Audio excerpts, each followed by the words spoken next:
पश्चिम बंगाल के इस चुनाव में आम लोग क्या सोचते हैं यह जानना भी काफी महत्वपूर्ण है। इस बार का चुनाव काफी अलग है। एक रिपोर्ट के अनुसार यहाँ जो हो रहा है चुनाव में वो ठीक नहीं हो रहा है। मुद्दों की कोई बात नहीं कर रहा है, कोई रोजगार की बात नहीं कर रहा, कोई स्वास्थ्य की बात नहीं कर रहा है, हर कोई शिक्षा की बात नहीं कर रहा है। बात हो रही है तो धर्म की और जाति की। एक संगीतकार ने अपनी समस्या को बताते हुए कहा है कि लॉकडाउन के बाद से यह सेक्टर सबसे ज्यादा प्रभावित हुआ और अभी तक उबर नहीं पाया है।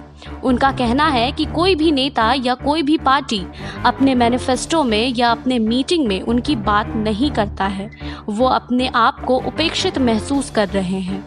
इस पूरे चुनाव में इतना पता है कि इस बार चुनाव में जो हिंदी भाषी लोग हैं वो निश्चित रूप से बीजेपी के समर्थन में आपको दिखाई देंगे, लेकिन इसके उल्टा जो बांग्ला भाषी लोग हैं वो अपने विचार बहुत फूंक फूंक कर रख रहे हैं, खुलकर नहीं बोलना चाहते हैं। उनसे बात करने पर आपको लगेगा कि ये थोड़ा डरे हुए हैं। बहुत कुरेदने पर कहते हैं कि इस बार के चुनाव में पहली बार बंगाल और बंगला के विरोध भी की भावना दिख रही है और इसी को ममता बनर्जी काफ़ी अच्छी तरह से उभार रही हैं। वो अपने रैली में जय बंगला के नारे लगाती हैं। वो कहती हैं कि पश्चिम बंगाल को गुजरात और उत्तर प्रदेश नहीं बनने देंगी। तो इस बार के चुनाव में असली मुद्दे गायब हैं। जैसे इस बार रोजगार की कोई बात नहीं कर रहा है।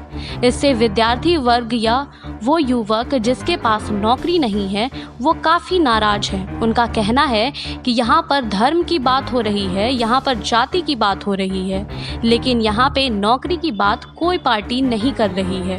सबको इस बात की उम्मीद है कि कोई भी पार्टी जीते, बीजेपी या चाहे ममता तीसरी बार जीतती हैं तो राज्य का औद्योगिकरण करे। खासकर उनको लगता है कि सिंगूल में या कहीं और जगह पर फैक्ट्रियां लगे जिससे कि बड़ी संख्या में लोगों को नौकरी मिले।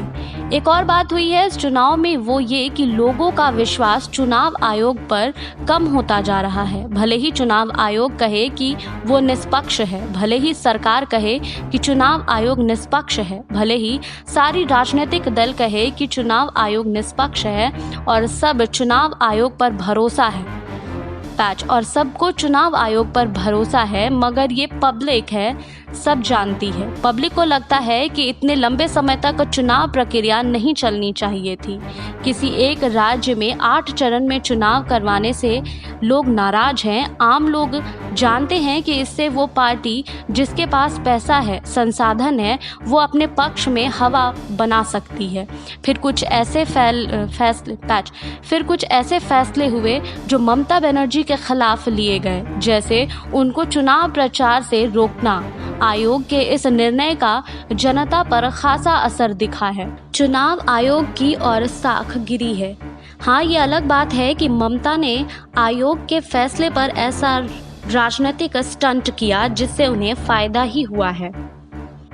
आपको हमारी रिपोर्ट कैसी लगी हमें कमेंट बॉक्स में बताइए। बाकी और खबरों के लिए जुड़े रहिए SPN 9 न्यूज़ के साथ।